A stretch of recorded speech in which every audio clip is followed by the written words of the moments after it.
Bah, tout d'abord, bien Caroline. Donc, je vous présente Caroline et je la remercie d'avoir accepté de faire cette présentation avec moi. Caroline, on s'est connus il y a une vingtaine d'années.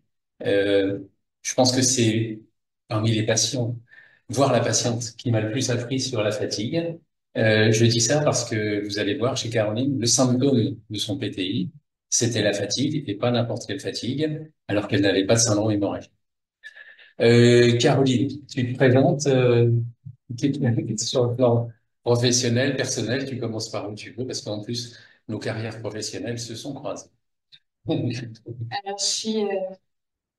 pardon, oui. Je suis ostéopathe depuis 2017. Je travaille en cabinet libéral et dans un service d'hématologie qui est celui de Saint-Antoine, à côté. J'ai commencé avant ça par tenter 2 premières années de médecine et maintenant je suis ostéo. Sur le plan personnel, je suis mariée et j'ai eu une petite fille l'an dernier. Voilà. Alors, juste sur le plan médical, Caroline continue à être suivie avec 400 000 plaquettes Oui. pour le dernier contrôle par l'équipe de Saint-Antoine. Et à la suite de 3 fausses couches, elle est suivie par Olivier Fin, qui lui a proposé de la mettre sous plaquenil. Et ça a été une bonne réussite. Et tu as arrêté le plaquenil dès que Oui. la fille est arrivée. Mais en tout cas, voilà, aucun stigmate d'auto-immunité. Zéro. Et malgré tout, hasard ou efficacité, en tout cas, euh, sous plaquenil, cette petite fille est arrivée. Alors, donc on s'est connus, j'ai fait sa connaissance en mars 2007 en fait, sur un bilan d'asthénie. Je te laisserai parler après de ton ressenti. Sur un bilan sanguin d'asthénie, a été découvert une thrombopénie isolée et sans aucun autre symptôme. Euh, Elle a eu un myélogramme qui confirmait l'aspect en faveur d'un PTI. Et puis, l'année suivante, on a également fait une épreuve isotopique, pour être absolument formelle sur le diagnostic de thrombopénie périphérique, et cette épreuve isotopique était tout à fait caractéristique. Et donc, devant l'intensité de l'asthénie, en tout cas, telle que Caroline le décrivait, ses parents la décrivaient, et que je ressentais, on a mis en route un traitement par immunoglobuline. Tu veux nous parler de... Oui, la fatigue est arrivée un peu progressivement.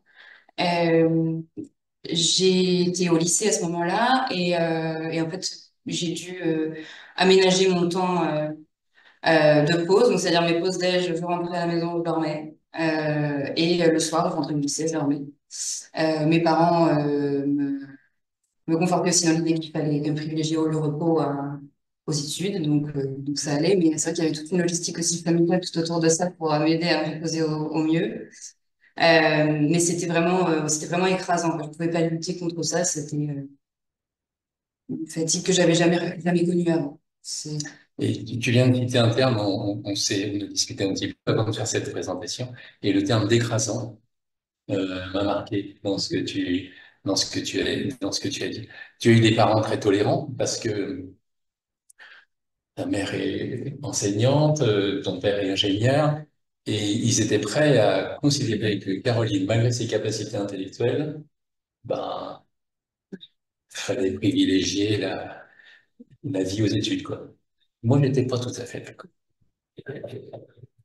Et je trouvais ça dommage. Donc, elle a eu un cursus d'immunoglobuline qui ont permis la remontée des plaquettes, qui ont permis, euh, raconte-nous, tu as eu ton bac, et J'ai avant. j'ai presque brillamment. Oui, ce que j'ai noté, oui, c'est ça.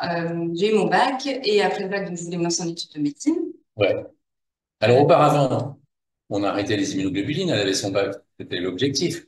Mais enfin, bon, la fatigue est revenue, on a hésité à ce moment-là, rituximab, splénectomie, discussion avec nos collègues adultes. On a choisi le rituximab, qui a été un échec. Et effectivement, dès novembre 2009, tu as disons, adapté ton projet d'études. Avant d'échouer médecine, tu es parti sur une classe préparatoire. Sur une classe préparatoire dans le but, la spléectomie qui m'attendait quelques mois plus tard. Et donc, je savais que j'allais être absente pendant un certain temps. Pour garder mes neurones à peu près actifs, je suis partie en prépa. Mais voilà, temporairement. Et entre-temps, je pense pas qu'il y avait diminué. Non, là, ou peu en tout cas, mais tu as été fatigué, voire même, tu m'as parlé d'une tendance dépressive à un moment donné. C'était difficile. Ouais. Mais ouais. Un peu de corticoïdes, bon, efficacité transitoire et finalement une splénectomie en mars 2010. Alors en post-splénectomie, ben, J7 c'était merveilleux, M+1 un peu moins, M+2 pas trop mal, et finalement ton nombre de plaquettes au décours de cette splénectomie a tourné entre 50 000 et 70 000. Ça a changé ta vie ou pas? Je me sentais beaucoup mieux. Je pouvais vivre une vie plus normale, enfin, vraiment normale. J'avais plus besoin de faire ces siestes. J'étais moins fatiguée. Il y avait toujours des petites rechutes, mais j'étais globalement moins fatiguée, ouais. Et c'est vrai que oui, ça a duré un petit moment. Mon seuil, c'était vraiment 70 000. Bon, néanmoins, en septembre 2012, donc tu l'as dit tout à l'heure, tu n'avais pas réussi les études de médecine, et c'est là où tu t'es dit, bah, pourquoi pas être ostéopathe et puis après travailler dans un service de médecine. Alors, c'était pas le projet initial, mais oui. C'est quoi la différence entre les études d'ostéopathie et les études de médecine pour toi dans les pas où tu fais? En médecine, il fallait quand même fournir un travail qui nécessitait une concentration de tous les jours, toute la journée, que je pouvais pas fournir. En ostéo, c'était beaucoup plus encadré, donc c'était des plus petits volumes à, à apprendre et à intégrer. Et on prenait plus le temps ouais, de les enseigner. Donc c'était vraiment, ouais, je dirais que c'est vraiment la concentration qui n'était pas la même, l'effort de concentration qui n'était pas le même. Concentration et plaquettes, pour l'instant, on n'a jamais évoqué cet aspect, mais ça peut tout à fait être un sujet éventuel pendant. Alors, bon, un épisode important dans mon cursus, hein. C'est toi qui as fait le diagnostic, qu'est-ce qui s'est passé? Donc Février. donc j'étais chez moi, j'ai ressenti comme un coup de batte de baseball dans la nuque. Et sur le moment, je pensais que c'était une méningite. L'ami qui était avec moi, je lui ai demandé d'appeler le SAMU. J'ai été prise en charge à Sainte-Anne et j'ai été embolisée à Sainte-Anne le lendemain. Par chance, j'ai eu aucune séquelle. Et le soir de de ton embolisation, tu m'as dit que Le soir de... ils étaient sympas. Ah oui, oui, bah, tous ces jours étaient sympas. Non, je garde pas un mauvais souvenir de mon séjour à Sainte-Anne. Voilà, après, bon, on a fait plusieurs bilans, régulièrement des bilans auto-humains, des bilans lymphocytaires, tout était strictement normal. Euh, un an de tentatives d'Immurel sans efficacité, une exérèse de dents de sagesse sous immunoglobuline, euh, et puis entre 2015, t'avais quel âge? 23. Ouais, il était temps que je te confie aux adultes. Euh, Ça, c'est mon retard. Ça. Bon, on a gardé les contacts, hein, puisque j'étais chef du pôle d'hémato-cancéro. Et quand la cadre m'a dit, le professeur Motti souhaite recruter un ostéopathe, une ostéopathe, je ne sais pas pourquoi j'ai pensé à Caroline. Et c'était Caroline. Donc, ta vision personnelle, professionnelle, tu m'as raconté quand même un événement en Bretagne, certes. 2015, suite à une perfusion d'immunoglobuline, justement, j'ai eu une réaction méningée quand j'ai eu des énormes céphalées. Parce qu'en fait, le débit des immunoglobulines avait été augmenté par rapport au protocole. Et donc, bref, j'ai été hospitalisée quelques jours en Bretagne pour ça. Et depuis ce moment-là, j'ai pas refait enfin, de perfusion d'immunoglobulines, puisque j'en avais un peu marre de ces céphalées qui étaient assez fréquentes après les perfusions.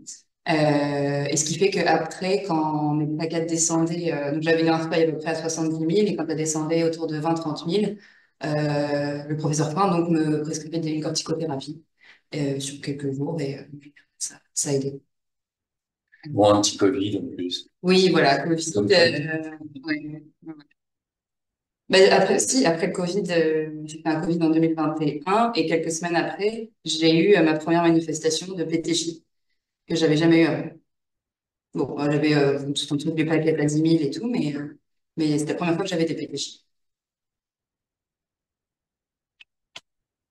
Bon, voilà, en résumé, la fatigue au premier plan. Le choix à l'époque difficile entre Mabtera et splénectomie, on a fait les deux.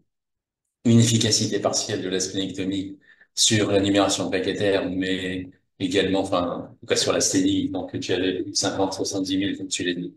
Euh, tu te sentais moins fatigué. Une hémorragie méningée sur une malformation anévrismale. Bon, j'ai mis que ferions-nous en 2025 par rapport aux ARTPO. C'est sûr que on aurait probablement proposé ce traitement de manière plus précoce sur le symptôme asthénique. Et voilà le vécu. Bah, Caroline, tu nous as raconté, mais si tu veux ajouter quelque chose, Oui, bah, pour que j'ai appris à ce moment-là. Et je trouve,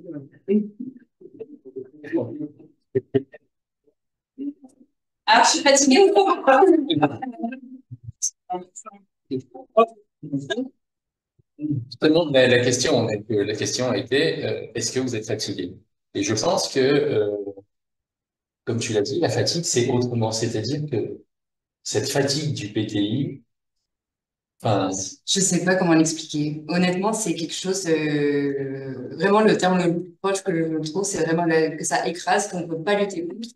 Alors qu'effectivement, avoir c'est fatigant, mais c'est autre chose. Ça va. Stéphane, Se corriger. Oui. Quel que soit le traitement, soit les corticoïdes, la- l'amélioration de la qualité de la vie, à partir du moment où je peux corriger, ou dès que le DMG, les plaquettes de la santé, Non, les immunoglobulines, c'était 3 jours après à peu près. Et enfin, les corticothérapies, c'est assez rapide quand même. Et la splénectomie, honnêtement, je me souviens pas. Combien de temps je me sentais mieux. Mais oui, il y a quand même une vraie corrélation. Je me souviens. En fait, en général, quand je suis très, très fatiguée, je fais mon bilan sanguin et c'est là que je me rends compte que les plaquettes sont, c'est ça, sont à moins de 30 000 même. Le seul, c'est autour de ça. la question, c'est le seuil qui te fait ressentir C'est